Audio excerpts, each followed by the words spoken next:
किसी भी राजनीतिक रणक्षेत्र को अगर माइक्रोस्कोप के नीचे रखा जाए तो क्या दिखता है? आज हम ज़हूराबाद की इसी पहेली को सुलझाने की कोशिश करेंगे।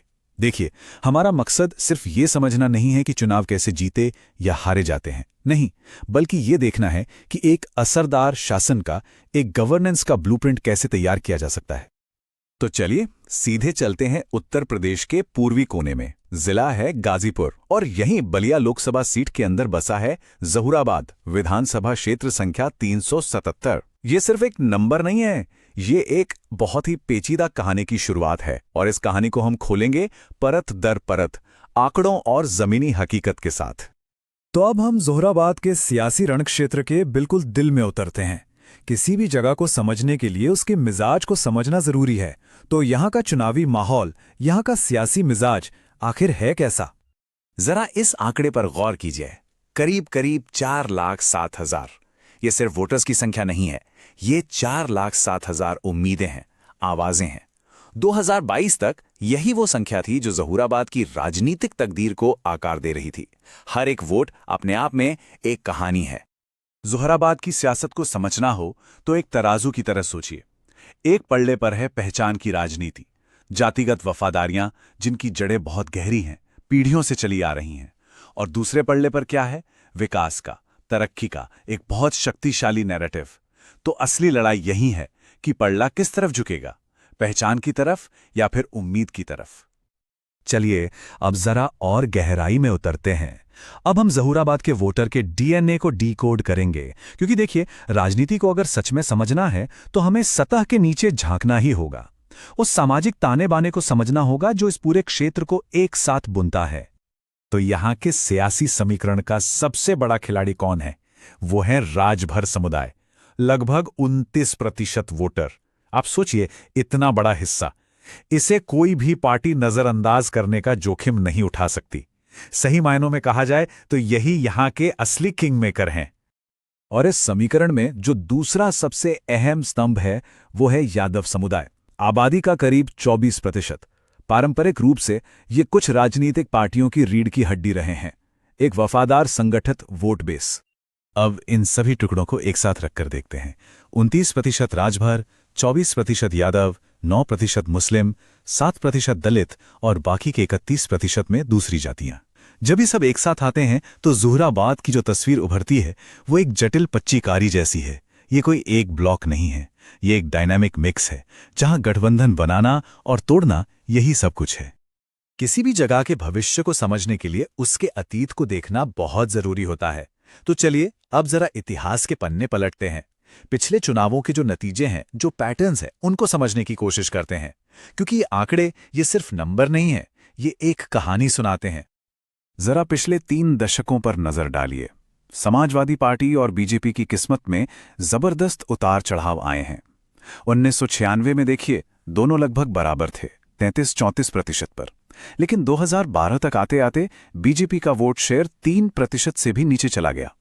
और एक दिलचस्प बात, इन सारे सियासी तूफानों के बावजूद वोटर टर्नआउट यानी मतदान प्रतिशत काफी स्थिर रहा है, लगभग 60% के आसपास। ये क्या बताता है? ये लोगों के भरोसे को दिखाता है लोकतांत्रिक प्रक्रिया में। और यहीं पर एक बात याद रखनी जरूरी है कि हर नागरिक की आवाज, उसकी गरिमा और उसकी निजी जानकारी की सुरक्षा, ये हमारे संविधान की बुनियाद हैं। सूचित होकर अपनी राय रखना एक जिम्मेदारी है, ये सिर्फ नंबर नहीं है। जैसा मैंने कहा, ये राजनीतिक शक्ति के बदलने की कहानी है। 1996 में मुकाबला एकदम बराबरी का था। 2012 में सपा ने बीजेपी के पतन का पूरा फायदा उठाया। लेकिन 2022 में तो खेल ही पलट गया। सुहेलदेव भारतीय समाज पार्टी यानी सुभाषपा एक नई और बड़ी ताकत के रूप में उभरी और लगभग 46% वोट हासिल किए।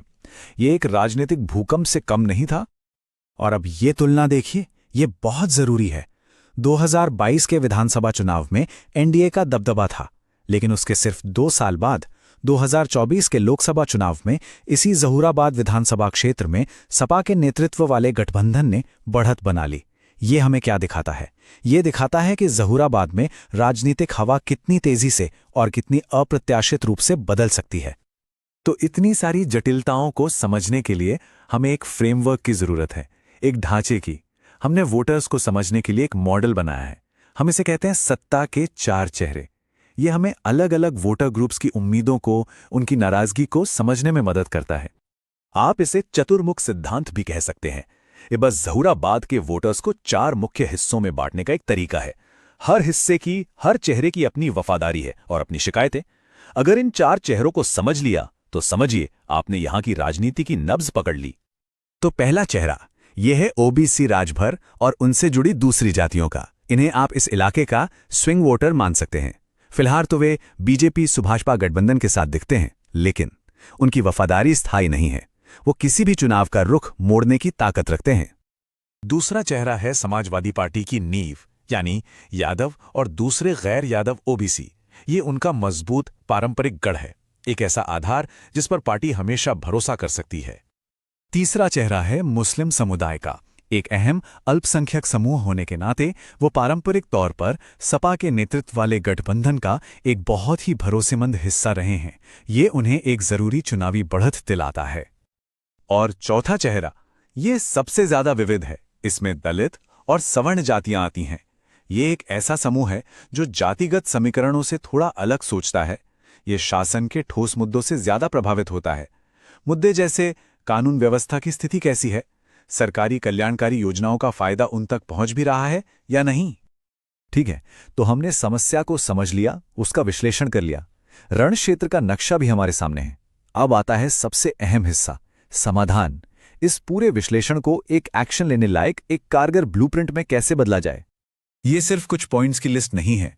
ये ज़ोहराबाद के लोगों की रोजमर्रा की चिंताएं हैं, उनकी तकलीफें हैं। युवाओं के लिए रोजगार की कमी, किसानों का दर्द कि उन्हें अपनी फसल का सही दाम नहीं मिल रहा, टूटी फूटी सड़कें और आरक्षण जैसे वो वादे जो कभी पूरे नहीं हुए, और इन सब के ऊपर बढ़ती महंगाई का बोझ। कोई भी कामयाब रणनीति इन्हीं जमीनी हकीकतों से शुरू होती है। ये समझना जरूरी है कि लोगों की शिकायतों का सम्मान करना और उनकी निष्ठा का ध्यान रखते हुए समाधान देना, यही एक जिम्मेदार गवर्नेंस की पहचान है। तो फिर वापसी का रास्ता कैसा दिखेगा? ये एक 6 स्टेप्स की योजना है। पहला कदम, अपने कोर गठबंधन यानी मुस्लिम यादव ओबीसी को फिर से मजबूत करना। दूसरा, सरकार के अधूरे वादों को लोगों के सामने लाना। तीसरा, एक ऐसा घोषणा पत्र बनाना जो सिर्फ हवा हवाई ना हो बल्कि स्थानीय मुद्दों की बात करे। चौथा, गठबंधन के साथियों के साथ बेहतर तालमेल। पांचवा, जमीन पर कार्यकर्ताओं को दोबारा सक्रिय करना। और छठा, कुछ ऐसे प्रतीकात्मक कदम उठाना जो दिखाएं कि आप वाकई लोगों से जुड़े हैं। देखिए, आज की लड़ाई सिर्फ रैलियों और सभाओं में नहीं लड़ी जाती। असली लड़ाई अब डिजिटल दुनिया में भी है। इसका मतलब है व्हाट्सएप और फेसबुक के जरिए सही लोगों तक सही संदेश पहुंचाना। हैशटैग काम नहीं, सिर्फ वादे जैसे असरदार हैशटैग का इस्तेमाल करना। विपक्ष के झूठे प्रचार का जवाब फैक्ट चेकिंग से देना। और अपनी बात को दूर तक फैलाने के लिए स्थानीय कलाकारों और इन्फ्लुएंसर्स को साथ जोड़ना। तो इस पूरे विश्लेषण के बाद हम आखिर पहुंचते कहां हैं? हम एक बहुत ही अहम मोड़ पर खड़े हैं। एक ऐसा मोड़ जहां एक बड़ी चुनौती तो है, लेकिन उसी चुनौती के भीतर एक बहुत बड़ा अवसर भी छिपा है। ये जो नारा है ना, काम नहीं सिर्फ वादे, ये अपने आप में सब कुछ बयां कर देता है। ये कोई चालाकी से बनाया गया हैशटैग नहीं है। ये ज़हूराबाद के वोटर्स की, उनकी गहरी निराशा की आवाज है। और यही वो भावना है जो एक नई, एक वैकल्पिक सोच के लिए दरवाजा खोल सकती है। और यही बात हमें हमारे आखिरी और सबसे बड़े सवाल पर ले आती है। क्या गवर्नेंस का यानी सुशासन का एक सच्चा वादा पहचान की गहरी जड़ों वाली राजनीति को कभी मात दे सकता है? इस सवाल का जवाब सिर्फ ज़हूराबाद का भविष्य तय नहीं करेगा, बल्कि मुमकिन है कि यह पूरे भारतीय लोकतंत्र की आने वाली दिशा भी तय करे। अगर आप एक जन केंद्रित नेता बनकर अपने निर्वाचन क्षेत्र का उत्थान करना चाहते हैं तो blueprintstrategies.ai पर संपर्क करें। ईमेल है mgr@blueprintstrategies.ai या कॉल करें 08042041602 पर। हमारा लक्ष्य है राजनीति से परे उद्देश्य।